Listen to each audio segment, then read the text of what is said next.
son homosexualité, Pierre Palmade la découvre alors qu'il est étudiant. Si le comédien en devenir a du mal à assumer son attirance pour les hommes, l'ivresse des soirées parisiennes l'aide à accepter cette intimité. Triste d'être homosexuel, il ne voulait pas qu'on sache qu'il était gay, se souvient Mathieu, prénom d'emprunt. Très proche de l'humoriste de 54 ans dans les années 90, il raconte dans les colonnes de Ciné Télé Revue, de ce jeudi 16 mars, il n'en parlait, son orientation sexuelle, note de la rédaction, jamais autrement que sur le ton de la plaisanterie. Il ne l'évoquait pas sérieusement. Il ne voulait pas que ça se sache. Timide et avec des difficultés dans ses relations aux autres, celui qui deviendra l'ami de Muriel Robin et Michel Larocque avait une crainte du monde extérieur. Dans Les paradis artificiels, le comédien, au cœur d'un terrible accident de la route provoqué par ses excès, trouve de l'aide pour passer outre ça. Si ce vieil ami peut saisir qu'on prenne de la drogue quand on est jeune pour s'amuser, il admet ne pas comprendre qu'on continue à plus de 50 ans. Si est même difficile d'imaginer que quelqu'un puisse tenir à ce rythme-là, à consommer pendant 30 ans, déplore-t-il.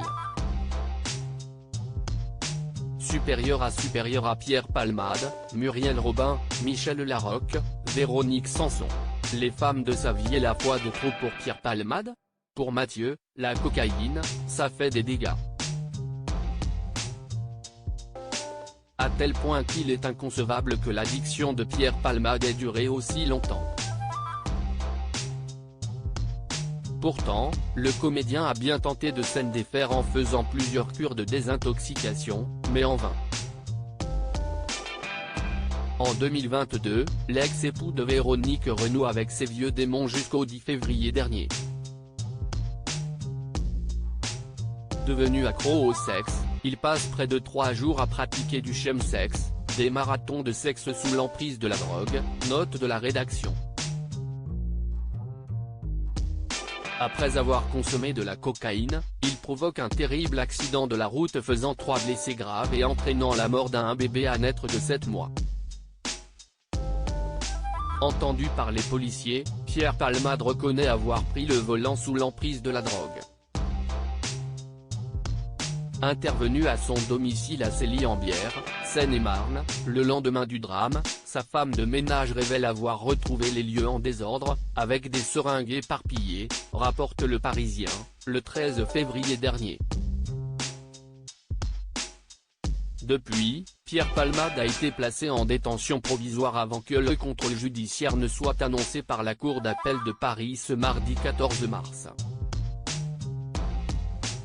Crédit Photo, agence.